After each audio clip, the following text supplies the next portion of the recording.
Hi everyone, nubkeks here. Welcome back to Nub Raids. In today's video, I'm slightly in the way. Instinct. I'm going to be talking about the Instinct set. So, is it any good? And more importantly, how many pieces will you get for free from the core Forge Pass? How many pieces could you get if you were to buy the Gold Pass? I'm not going to tell you if it's worth it or not in today's video. I did a video yesterday talking about whether I think it's good or bad. Today, I just want to give you the facts, right? Simple as. I want to give you the facts, and that's it. So, in terms of how much we get, I've got a nice spreadsheet here. Let me talk, before I talk about how much we're going to get, let me just tell you about Instinct in general. So, Instinct gives you 12% bonus speed and ignore 15% of enemies' defense. Now, this is compared obviously to a Savage set, another 4-piece set, which you can farm for Fire Knight, which gives you 25% ignore defense. Then we have the Lethal set from Doom Tower Hard, which gives you 25%. Where's Lethal? Lethal. It's right here, right above it. 25% ignore defense and 10% crit rate. So, I mean, just straight up front, Lethal is by far the best. And then Savage is probably better once you're in the end game for sure, right? For end game players, why is the 25% ignore defense of Savage better than 15% and 12% speed, right? Is speed not important? It is and it isn't. Now, for arena nuking, at the moment, the way the game works, it's pretty simple, is that a lot of players in the end game are going to have reaction accessories, which means that before they take a turn, they've got a substantial chance, up to 75% chance, to turn a critical hit into a normal hit. What that means is that the meta right now is that your arena nukers in endgame are going to be running pretty slow. You know, they might be 170, 180 speed even. They could be very, very slow compared to the other characters you're building. So when it comes to Instinct, that bonus speed is really not doing anything useful for you for your arena nukers. In fact, it might actually be detrimental, and you're going to be losing out on that ignore defense. So for endgame, even late game, arena players, Instinct is a pretty bad set. Straight up. Now, what I do think Instinct is good for is that we'll see you can potentially get a lot of it if you buy it, which is a big downside, right? However, it is going to be good. I think for Hydra, it's not bad. Is it the best set? No. On something like a Royal Guard, building them for Nightmare Hydra, Relentless Gear is much, much better, I think. Relentless Gear is much better. However, Instinct gives you a decent budget option. The speed for Hydra actually becomes very important, and the ignore defense is still really good. So if you're lacking in that Savage gear, if you're lacking certainly in Relentless Gear, this becomes a decent budget option for Hydra nukers, where you do want to ignore defense, and you do actually want a lot of speed on those nukers. That's a much more niche thing, and like I said, this is certainly not best in slot, it's a budget thing. Now, for earlier and mid-game players, Instinct is pretty solid, right? In early game arena, mid game arena, people aren't going to have reaction accessories. Like, that's not something you're going to worry about. So getting your nuker up to a good speed, having them speed tuned with like a typical sort of speed booster team. I did a whole video on your double speed booster team. If you want to check that out for arena. A bit of speed on your nukers early game is actually quite good. That's going to be quite good. It's going to stand to you. You're going to have to change up your builds, obviously, as you get later in the game, but that's not something you're going to be doing early. So for earlier players, this is actually quite good, especially when, you know, we consider that getting to Savage gear is going to be tricky. It takes a long time to farm that up, and getting to Lethal gear, which we'd love to do, that's also hard, right? That's in the Doom Tower rotation with Bommel, the Dreadhorn. Very difficult boss, very tough to get past. It's going to be hard to farm up much 5 to 6 star lethal gear until you're a very, very good chunk into the game, most likely. So earlier in mid game, I actually think Instinct is decent. It's pretty good, right? It's if you pay, it's an accessible set. Let's talk about that though. If you pay, why is this option so important? I'm going to jump over to a blindingly white spreadsheet, so brace yourselves for it. Here we go. Blindingly white spreadsheet. So this is basically how many materials you're going to get from the Forge Pass, right? So for the core pass, this is free to play, right? The free bit, you're going to get 400 rare bits, you're going to get 300 epic bits, and 50 legendary bits, right? These are the materials required for crafting. If you buy the gold pass, you're going to get 0 extra rare bits, you'll get 2,250 extra epic bits, and 950 extra legendary bits. So if you compare a core player to a gold player, because obviously a gold player, a paying player, gets both the free stuff and the gold stuff. Same amount of rares, but 300 epic bits versus 2,500 roughly, and 50 legendary bits versus 1,000. Now, when that actually breaks down, here you can see when we actually go and we craft this up, and you can look in the game and you can see that, to make a 5 to 6 star piece, we need 5 legendary bits and 10 epic bits. To make 4 to 5 star, we want 5 epics and 10 rares. I highly, by the way, recommend do not build any 3 to 4 star bits, because it's a big waste. You want to only be building, always build like the best stuff that you can, right? Always build the best stuff that you can. But we come back here.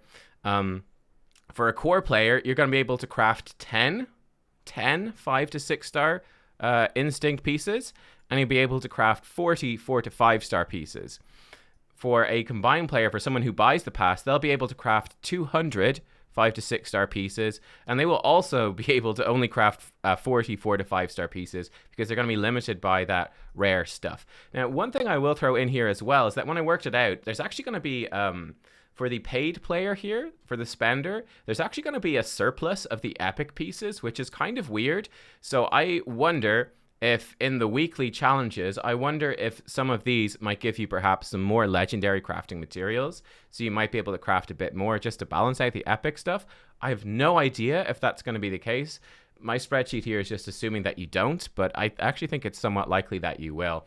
But yeah, so this is a pretty stark difference. And now to put it in another context as well, if we compare this to a level 20 dungeon, right, where it costs 16 energy and you're going to get a 5 or 6 star piece, for a core player, the amount of 5 to 6 star gear you're going to get, the 10 pieces, is equal to 160 energy, or the equivalent of 49 gems, right? So in terms of the gear, it's pretty miserable. Now, for the combined player, if you pay for it, you're going to get 5 to 6 star pieces comparable to 3,200 energies worth of running a level 20 dungeon, or that's just under about 1,000 gems worth. Now, bear in mind, this number is actually slightly inflated in favor of the instinct set here. It's not quite this good, because obviously when you run the dungeon, not only are you getting 5 and 6 star gear, you're also going to be getting silver.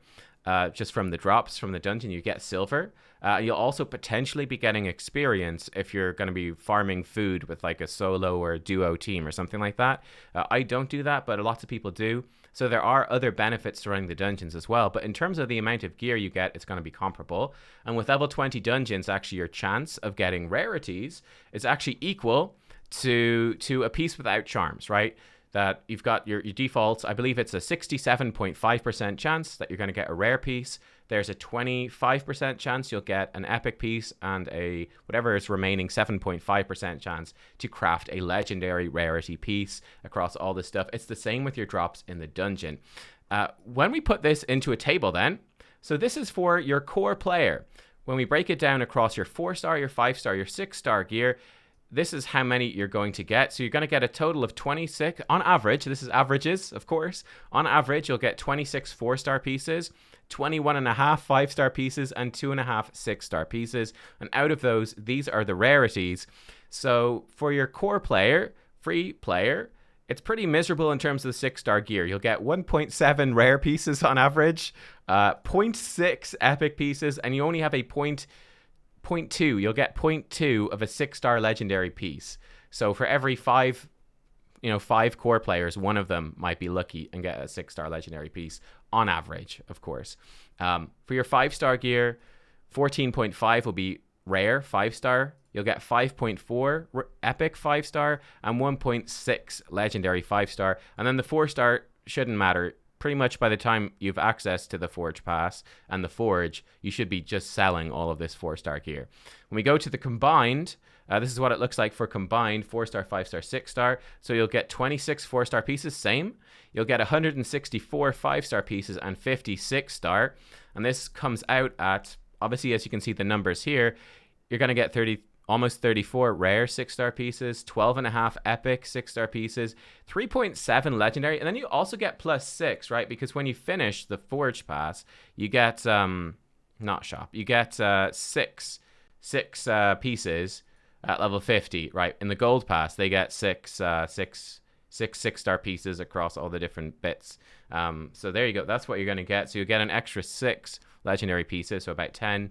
12.3. You see the numbers. And then when I broke it down, I said, okay, in terms of the potential good pieces, and these are not guaranteed good pieces. These could roll bad main stats on like your gloves, your chest, your boots. They can roll bad main stats. You get like flat HP and you go, oh, I'm just going to vendor that. They could roll really bad substats. You could get good substats, but then the substat rolls go a bad way, right?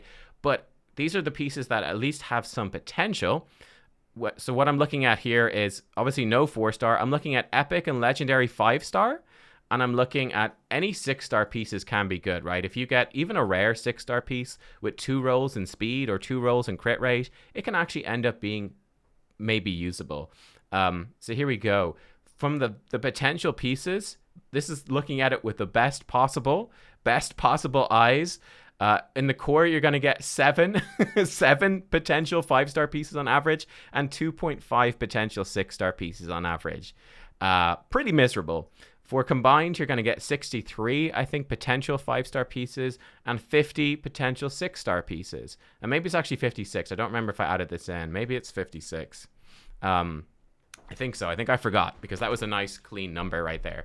So, yeah. I don't know. Again, I'm not going to tell you if it's worth it or not. Again, what I will say is that this is potential with that warning that this does not guarantee good main stat rolls, does not guarantee good substat rolls. And one thing I've also not included, which of course you can bear in mind, but I don't recommend it really. I don't think, considering what I said at the start of the video about the quality of the instinct set, I would actually be pretty reluctant to invest rank charms, rarity charms, or stat charms. Now, if you start investing those things, obviously the pieces will get significantly better, but I don't think I would recommend using those on instinct. I think it's probably not worth it. You're better off, using your charms on lethal or fortitude.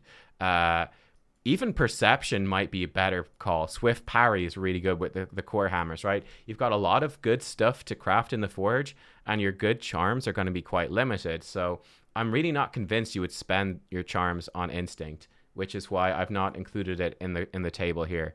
But if you did, obviously your potential pieces would get much better, but I probably wouldn't do it. There you go, though. That's what the figures are. This is what you're looking at. Yeah, I mean, quick opinion, I think the free-to-play player is highly, considering you're going to really want to build a 4-piece set out of this, I think early game, maybe. By the time you're in mid-game, I think it's going to be exceptionally unlikely. You're going to have to be very lucky to get even one good 4-piece set. It's like almost not going to happen. A good 4-piece set, if you're only getting this many potentially good items, almost entirely useless. For your core player, free to play, it's almost useless. For your combined player, if you buy the pack, I think it's looking better. You should get some good sets out of this. I don't know, you might get like, I don't know exactly how many it would work out to. I haven't worked that out, but you have a good chance, I think, to get some usable pieces for sure, a good chunk. So there you go. That's how it's looking. Hope you guys found at least the facts informational. I will leave you to make your own decisions. And yeah, thanks for watching. Bye-bye.